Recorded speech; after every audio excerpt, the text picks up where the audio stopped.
Introduction. Throughout the past decades, we have become accustomed to the prevalence of social media and algorithms within contemporary society and their influence on our day-to-day lives. We take both as a necessary consequence of technological advancement and a revolutionization of our ability to communicate with others and to discover content that is relevant to us. In Western society, it has become increasingly easy to spend hours at a time using these platforms to communicate with others and to consume content produced by other users. Such platforms have also permitted the development of careers and the subsequent accruement of exorbitant wealth, oftentimes through the use of advertisements embedded within content. Some of the most popular YouTube stars have been able to achieve net worths ranging in the tens of millions of dollars. This is understandable though, as entertainment is always in increasingly high demand. In a way then, these people provide an important service to us as consumers. Should we worry about social media and algorithms though? I believe so. We should always scrutinize that which has such a profound control over our lives, especially when there are clear warning signs that Western society has already begun descending a dark path from which there is seemingly no return. Perhaps I'm merely a biased pessimist, but I do concede that social media has provided us with a range of benefits and conveniences. However, I can't help but think at times that we would simply have been better off without. I believe that social media presents quite a significant threat, not only to our societies, but to us as individuals. It appears as though we have become over-dependent on it for our mere functioning in our day-to-day lives, and this is what I shall be discussing first. Next, I take a look at how the rise of misinformation has been facilitated by the prevalence of social media and the dangers of this. The focus will then shift primarily to algorithms, presenting a case against them due to their enigmatic nature. I will then relate both to consumerism and how they appear to buttress the seemingly harmful ideals that Western societies purport. The final and perhaps most pertinent consideration of this essay will be TikTok, a newly emerged social media platform that I believe has myriad negative implications associated with it.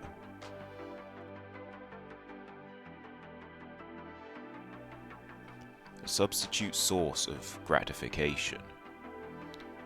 Human beings are social creatures. We always have been. We have always desired to form healthy, strong and fruitful connections with others and to feel as though we are valued members of our community. This desire is so strong, in fact, that we could regard it as an essential need, and we may take many approaches to fulfill it. Our evolutionary roots are indicative of this. We would reside within hunter-gatherer groups of between 40 to 80 people, and we would know each of them by name and by face. These were the people we would become accustomed to and spend much of our time around. We would undertake activities that would benefit the group, such as the construction of tools, clothes, and shelter, the hunting of game, or the cooking of food, and we would receive clear praise for this. We would be incentivized to continue to contribute to the survival of our collective because we knew others would be appreciative of our efforts to do so. We desired to form strong connections with others and to conform to socially acceptable standards, because to not do so would likely lead to ostracization from the group and subsequent death. It has always been about survival, and actions that are conducive to that end would always reward us. Of course, this is of little relevance in contemporary society. We no longer live this way, and many of the roles we undertake are not intimately tied with survival. The entertainment industry, for example, is booming, as we no longer need to worry about surviving to the same extent as we used to. Our civilizations are secure, and we feel considerably safer living within them than we would have in the aforementioned hunter-gatherer groups. Sometimes it is about survival though. Many people struggle to sustain themselves financially, and they must live paycheck to paycheck in order to do so. However, there is still a crucial distinction to be drawn here. We oftentimes do not produce products that directly contribute towards the survival of our collective. Much of the work we carry out at times can feel monotonous and pointless, and we clearly lack that same level of gratification that archaic human roles would have provided us with. It is likely to be difficult to find gratification in a 9-to-5 cubicle job that has you filling out spreadsheets, going home, and then doing near enough the same thing the following day, for example. In many cases, we are just one aspect of an extensive production line, and merely one cog in an incomprehensibly large machine.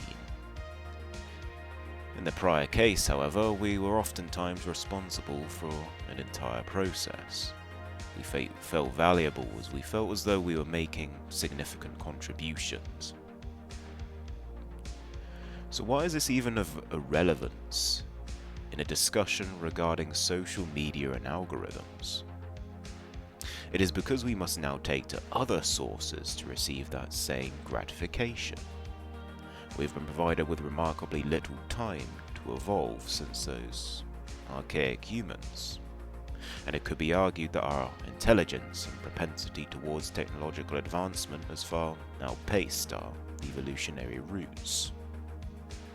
It does not seem as though we are suited for such a civilization, as our brains are so fundamentally similar to how they were back then.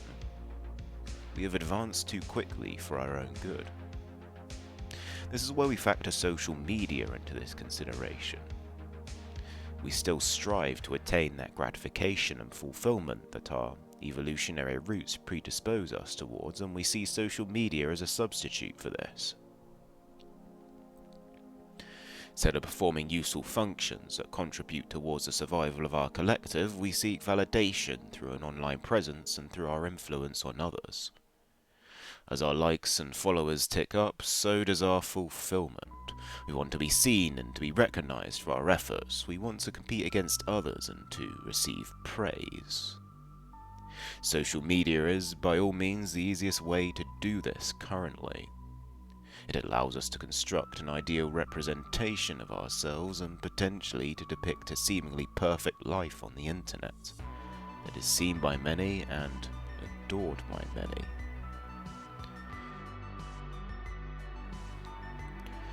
The danger here, I'd argue, lies in the development of an overdependence on the external validation that social media cloud provides.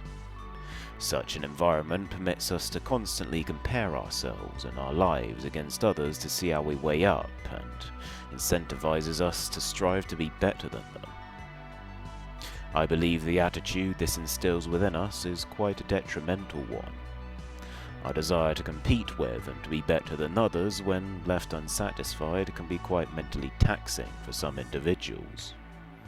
Those who receive attention are likely to be revered, whereas those who do not are likely to suffer from feelings of inadequacy, thus harming their self-esteem. When we are constantly exposed to those who we perceive to be better than us, we can develop warped and unrealistic standards and expectations. This can be demonstrated through the exceedingly high beauty standards of today, and how women in particular often suffer from a low self-esteem due to feeling as though they are unable to reach these standards. The mental health crisis plaguing younger generations could also, perhaps, be attributed to the prevalence of social media and the detrimental effects it can have on one's self-esteem. It has been noted that mental health rates increased by a staggering 48.1% from between 1990 and 2019, aligning with the rise of social media. Increasingly, social media is also serving as a substitute for face-to-face interaction. Many people are preferring to form and maintain connections online instead of going out and interacting with people in person. This is good in some ways, as it provides those who struggle in social situations to compensate for it. They are provided with another opportunity to establish themselves in a social setting after having potentially failed in a real-world context. However, people are now spending far less time with each other in person, instead opting to communicate remotely.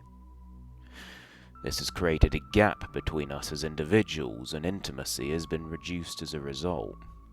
For example, people are seeing online romantic relationships as substitutes for in-person romantic relationships, despite a lack of presence and intimacy associated with them. As a result, these relationships can sometimes feel superficial and unfulfilling, at least in comparison to in-person ones. The ease of communication that social media provides has also led to people becoming more reclusive. They may no longer see the need to socialize in person due to satisfying their social needs remotely. Subsequently, they may develop a detached disposition that can result in it becoming difficult for others to connect with them in a real-world social setting. It seems apparent that nowadays people are just simply less open to interacting with others in these situations, as they feel compelled to resort to the virtual world instead. Subsequently, developing friendships in person has become considerably more difficult. Whereas it used to be possible to easily approach and talk to others in social settings, it is not uncommon to find many people in such situations glaring at their phones, distant and unconcerned. This substitution of face-to-face interaction can exacerbate feelings of loneliness, which may initially seem quite ironic, given how the aim of social media is to facilitate social interaction. The consensus is that loneliness has been steadily on the rise since the 1970s, and interestingly, the rise of social media has not helped matters in this regard. A potential correlation could be drawn between the prevalence of loneliness within young people and social media usage. A Harvard study conducted in 2021 found that 61% of young people aged 18 to 25 reported experiencing feelings of profound loneliness. Recent research has also indicated that the overall largest social media demographic is not too dissimilar from this age group, 20 to 29-year-olds. I believe this is quite troubling, and while it may not be possible to draw a definitive correlation here, I would infer that the communication through social media is not as conducive to a state of well-being as face-to-face interaction is. From this perspective, perhaps it would be more beneficial to us to have solely communicated this way. It is true that we are more connected now, but does this benefit outweigh the costs that is a social media addicted society? Should we have stopped at text messaging systems and news outlets in order to avoid much of the adverse effects associated with the normalization of social media? I'd argue yes, as in my view, this is a best of both worlds approach. However, there are still other factors to take into consideration before drawing a conclusion.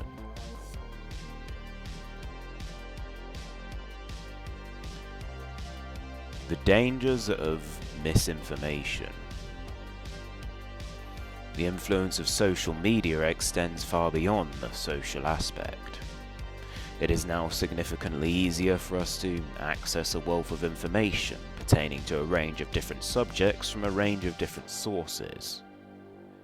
This consideration is more so one that concerns the internet in general, although many forms of social media provide a medium with which to effectively share information with a large audience. There are clear benefits associated with this, say, for example, online tutorials that allow a person to practice working in a particular field or developing a particular skill. People are able to share their experiences in certain aspects of their life that others may find insightful. However, the converse is also true. Information can be spread that is detrimental to others, is false, or can lead to an individual developing malicious worldviews or dangerous beliefs. Conspiracy theories are a salient example of this. They are often unsubstantiated rumors that attribute the cause of an event or string of events to a group. This can have far-reaching adverse effects, such as the marginalization of some groups and, in some cases, physical violence and fear-mongering. The conspiracy theories associated with AIDS, for example, led to the deaths of as many as 330,000 HIV patients. On the other hand, conspiracy theories can be quite tame in comparison and may not necessitate extreme action by their nature. However, the fact that social media is able to convince people of them, and the fact that it provides an easy medium with which people can be exposed to them is, I believe, a considerable cause of concern. The algorithms underpinning social media could potentially be held accountable for the promulgation of misinformation. There is often no initial filter in regards to the information and viewpoints that users are presented with on these platforms. In some circumstances, all it takes is a somewhat convincing case and a charismatic disposition to sway a user to one's way of thinking. This is particularly problematic, as it can be difficult for a user to discern whether the case provided truly does have any force behind it, and it can even be left unconsidered for some. We have a tendency to not critically evaluate the information we are presented with, especially if we are consuming it in a recreational manner, perhaps during downtime after a long day at work. As a result, we are left with many people who are convinced of certain viewpoints or beliefs, but they do not truly know why. This can manifest as a seemingly irrational bias towards or against something or someone, which can undoubtedly be harmful. Contributing to this is the nature of these algorithms. Many of them are designed in such a manner as to retain the interest and attention of the user for as long as possible.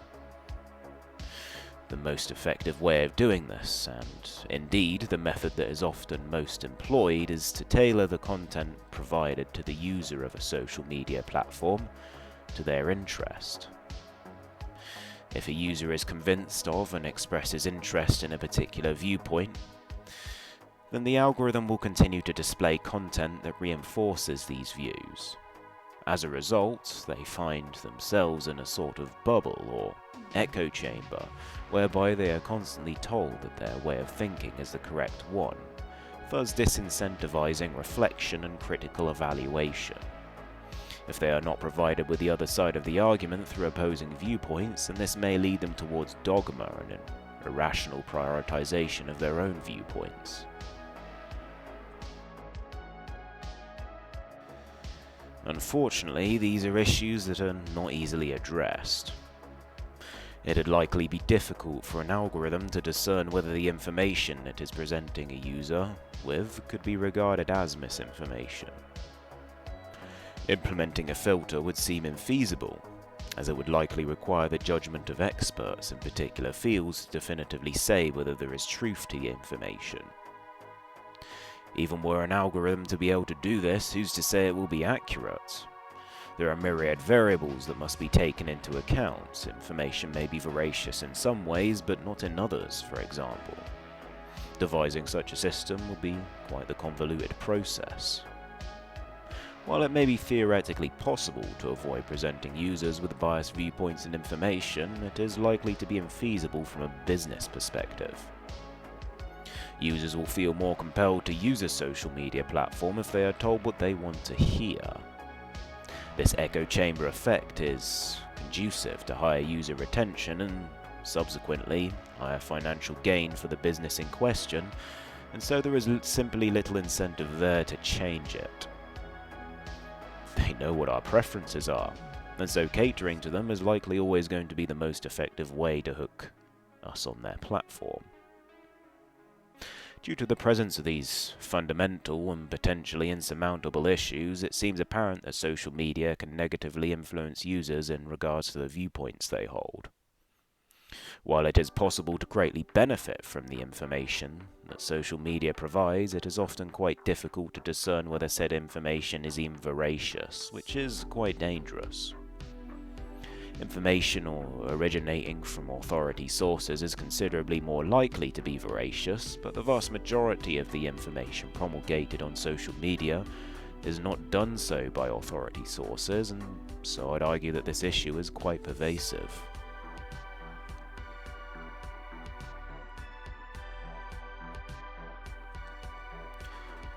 Resigning our power to an enigma. What do I mean by an enigma in this context? Algorithms. Algorithms possess immeasurable power within our contemporary society, and I believe this is a significant cause for concern. When we allow algorithms to act for us and to make decisions on our behalf, we are conforming to their judgment and, in some cases, presenting them as infallible. If we believe that an algorithm cannot be wrong, then how are we to criticize it? This warped perception of algorithms is ill-advised, because that decision was ultimately still the product of a human mind. Human beings are by nature fallible, and ascribing a status of infallibility to an algorithm is to disregard the fact that it was devised by a group of humans. As such, it is likely to still be subject to the biases that they themselves were subject to. We could broadly regard an algorithm as being merely the representation of the ideals with which they hold, as to devise an algorithm with true impartiality would not be feasible for a human mind. This issue is exacerbated when the implications of deep learning are factored into the equation. When algorithms are permitted to learn in a similar manner to a human mind, then it is possible for them to spread misinformation. This is a considerable issue, as many are likely to regard said information to be reputable, merely because it was produced by an algorithm, when this is oftentimes not the case. The nature of deep learning is precisely why I regard algorithms to be enigmatic. By permitting algorithms to learn and to develop on their own, it can become difficult to discern what they will eventually become. This issue is only likely to become more pronounced with the increased sophistication of deep learning. When the team responsible for devising the algorithm is unable to accurately predict how the algorithm will eventually turn out, then it will begin to fall out of our control. In many circumstances, the team responsible for an algorithm may even be unable to explain why or how it does what it does due to the vastly intricate nature of the code underpinning it. I would argue that this should be of serious concern to us, given the great influence that algorithms have on our lives. I've already covered this in the context of social media, but algorithms pervade a range of our other day-to-day interactions with technology. They're just simply everywhere, and they will continue to become more sophisticated with time. As the sophistication of algorithms rise, our control over them diminishes. The authority figures that we look up to, our politicians, our prime ministers, and our presidents, most certainly do not know how the algorithms that pervade the nation with which they control work. They are just simply reliant on tech companies to keep said algorithms in order. From this perspective, it could be argued that these tech companies have even more power than politicians due to their heightened knowledge of the functioning of their algorithms, the code on which we all rely for the upkeep of our technology.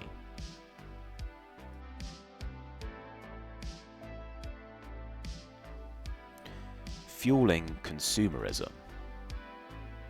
Much of capitalist rhetoric is predicated on the principle of work and distract. Spend hours upon hours at your job to earn a salary, and exchange some of that salary for a distraction. This could be demonstrated through the purchasing of a games console, for example, that would allow one to occupy their time not spent working with video games. It is about striving for materialistic possessions and other hedonistic pursuits in order to cope with the strenuous work culture that has been imposed upon us. The focus of many organizations within such a system is to produce new technologies that seek to keep us distracted, and, in many cases, that seek to proliferate themselves as much as possible. I'd argue that this intense striving for innovation and the highly competitive nature of capitalism is what leads to a consumerist culture, and social media has a vital role to play in this process. Much social media can provide us with a great deal of distraction, and it is often possible to unwittingly spend hours scrolling through it. The seemingly endless availability of user-generated content allows these platforms to continue to sustain themselves, without necessarily requiring direct intervention from the organization hosting them. The users are the content, and this principle has led to the development and success of many social media platforms. Take Facebook, Instagram, and TikTok, for example. While they may not directly fuel consumerism in the sense that selling products to users is a focal point, they are vital to the principle underpinning the process I raised previously. What I will add, though, is that advertisements are often a core aspect of the experience, and these can be seen as fueling consumerism. Additionally, the promulgation of different trends and possessions on social media can incentivize people to purchase certain products due to a fear of missing out. So, in this sense, social media is a very powerful marketing tool that is likely to pay dividends for many organizations that choose to invest in it. The fueling of consumerist culture can be regarded as decadence. We continue to incessantly strive for these new products and technologies that we believe will contribute towards our well-being, and we are often caught in a seemingly perpetual cycle of hedonistic pursuit. However, this excessive indulgence in these sorts of materialistic possessions is quite dangerous, I'd argue. We are in a way being sedated by them, and it can subsequently be difficult to see meaning in all the toil of a life under capitalism. The focus on products as a gateway to unlocking happiness can lead to the decline of cultural traditions that a nation holds dear, and this trend is especially relevant in America. Spirituality has declined in the face of its market-driven society, for example, and it is becoming increasingly difficult for such traditions to be used as a source of meaning for citizens. As capitalism has continued to grow and we descend further into decadence, the focus has shifted more and more towards the deriving of pleasure with lower degrees of effort required to do so. Organizations are seeking to shorten the gap between effort and reward, to the point where we are presented with technology that can be broadly characterized as dopamine dispensers.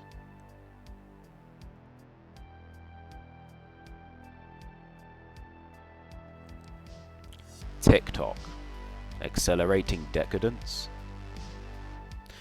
Now it is time to address the elephant in the room, TikTok. This app is, I would argue, the most successful endeavor to shorten the effort-reward gap. In fact, the whole design, in addition to the algorithm underpinning it, seek to achieve this end.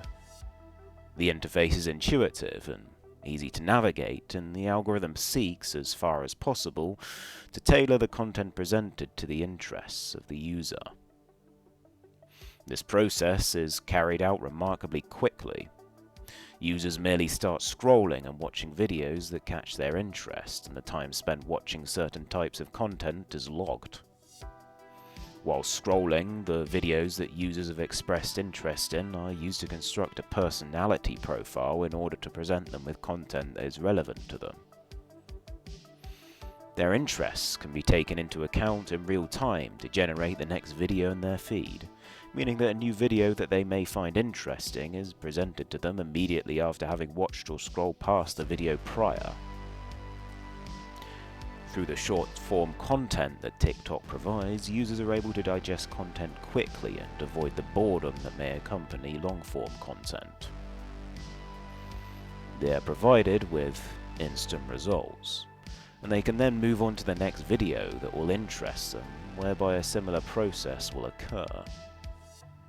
Taken in combination, the aggressive tailoring towards the interests of the user and the quick-fire nature of the videos presented to them provide them with consistent rushes of dopamine that are just simply unmatched by the other social media platforms that have come prior.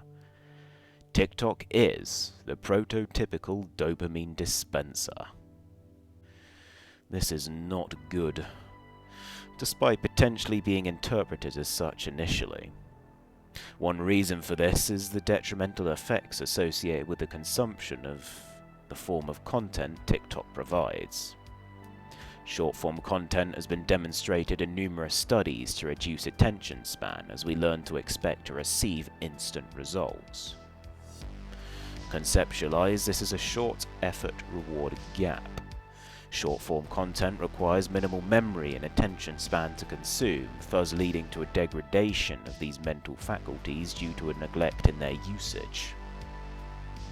A lack of effort required as the brain become accustomed to putting in little effort to receive a significant reward, and this can lead to an overdependence on the app. Nowhere else is dopamine more easily attainable. People have often reported experiencing brain fog and a diminished ability to focus when attempting to abstain from using the app after having developed an overdependence on it.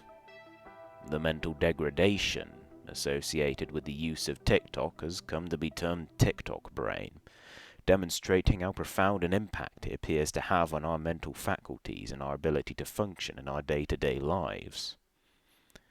It could be argued that other social media platforms have a similar effect, and while they do to an extent, the effect is not nearly as pronounced as it appears to be with TikTok. This is why many social media platforms are attempting to capitalize on the precedent set by TikTok by incorporating sections featuring short-form content into the services they provide. YouTube Shorts, Netflix Fast Laughs, and Instagram Highlight Reels are prime examples of this. The social aspect of TikTok is also particularly troubling. The promulgation of certain dangerous trends and challenges that can result in injury and, in some cases, death for those who choose to partake in them is commonplace. One example of this is the dragon's breath liquid nitrogen trend, whereby children have been hurt after having ingested liquid nitrogen, and, similarly, the Benadryl challenge, whereby participants are required to take an excessive amount of Benadryl. Both cases entail severe health consequences, although many see taking part in such challenges as an opportunity to pursue clout on the platform. The primary motivators for this, I believe, would be the gratification associated with social media success, as discussed earlier, and the potential for financial gain. Stars on the platform can stand to make a great deal of money from it, and oftentimes with comparably little effort.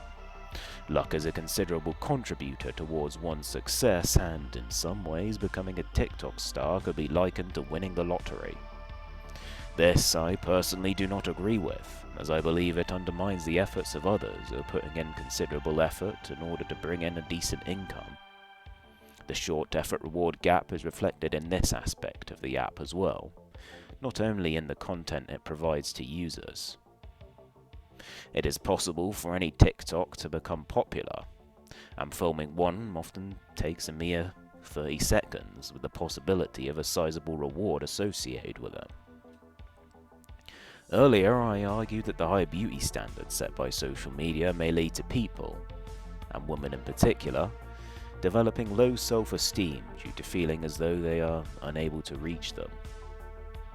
I believe this issue is exacerbated on TikTok due to the aggressive nature of the algorithm. Attractive people who post content are more likely to receive attention, thus leading to them being prioritized in the algorithm and exposed to users more frequently. They are flagged as an interest. The brain is the headquarters of the human body, and weapons precisely attacking the headquarters will soon become one of the most effective strategies for determining victory or defeat in the battlefield. All of these issues are significant in their own right, although I believe TikTok's implications are much more severe than that which I have already raised. Many nations are beginning to realize that the easiest method with which to carry out a war is not a physical assault using armaments, but a psychological one using technology. Psychological research has facilitated the development of the app by allowing one of the most efficient methods with which to provide an individual with pleasure to be discerned. It is designed around this method. It is designed to be addictive and to get us hooked on the dopamine it provides us with. This, by itself, makes it an invaluable asset to the nation in possession of it, as it allows the nation in question to impose the aforementioned mental deficits on users within other nations. The primary concern here stems from the nation in question, China. China's ruling party, the Chinese Communist Party, also known as the CCP, are legally provided with dominion over the app, despite the fact that it is owned by a Chinese company known as ByteDance Limited. They are, by extension, permitted to request the information associated with the app that has been transferred to databases within China. TikTok could be seen as spyware that is harvesting information about users of the app, including facial features even, to be accessed by the CCP at their convenience. What is quite troubling is that the information that is harvested is quite extensive, as reflected by the long list of permissions that the app requires the user to grant. This is a major issue. We are essentially filtering information to an authoritarian government to do with as they please, and in addition to this, we are conforming to what is likely a psychological trap that the vast majority of TikTok frequenters have failed to pick up on. The myriad human rights violations associated with the CCP, even relatively recently, provide no positive affirmation of what this data could potentially be used for or what their plans for the West could be. What we do know, though, is that the CCP itself regards TikTok to be dangerous. So much so, in fact, that the app has been banned in China and replaced with an alternative one known as Douyin. This version of the app will only display useful and educational videos to its users in order to incentivize productivity. Additionally, a usage time limit of 40 minutes per day for the app has been enforced. It appears as though they are attempting to protect their own people from the adverse effects that the app entails, to avoid friendly fire, so to speak. In the West, on the other hand, the algorithm promotes silly content that oftentimes has the sole aim of provoking a laugh from the viewer. The content that Douyin's algorithm prioritizes is comparably scarce. This information could be taken to indicate a motive.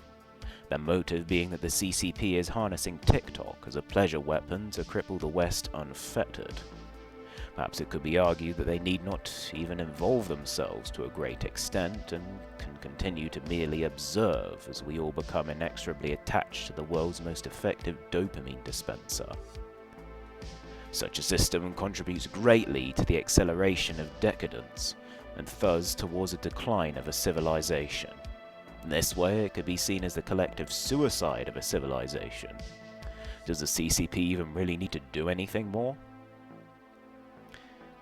It may not need to, but it most certainly can. By requiring conformity from ByteDance Limited, they have control over TikTok's algorithm. This provides them with great influence over the West, as they are then able to promulgate any political viewpoints or values that they see fit. These can encompass anti-capitalist rhetoric and values that oppose the culture of a user's country, or that influence the results of elections. Slowly but surely, it could be entirely possible that targeted younger generations will grow to hate their country, merely due to the viewpoints that they have been exposed to by a biased algorithm. The CCP has them on a leash with TikTok, and at this point is not going to let go unless drastic action is taken by politicians. Its influence, while initially seeming tame, is insidious in nature. Even the banning of TikTok is unlikely to solve many of the knock-on issues associated with it, such as the increased prevalence of short-form content within other apps. You cut out one of these apps and another will merely rise to take its place.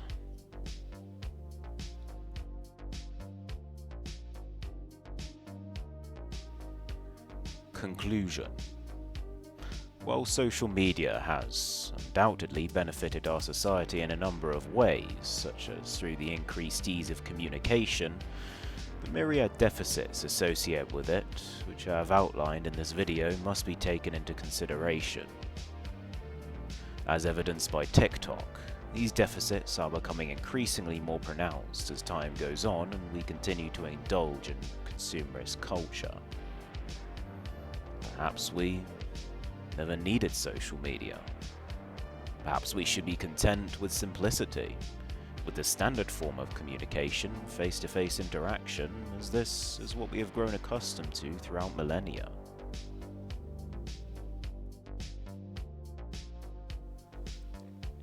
Yo, thanks for watching my video. If you appreciate what I've had to say on this topic, then please let me know in the comment section down below. If you don't agree with anything that I've had to say, then I'd also appreciate that you let me know.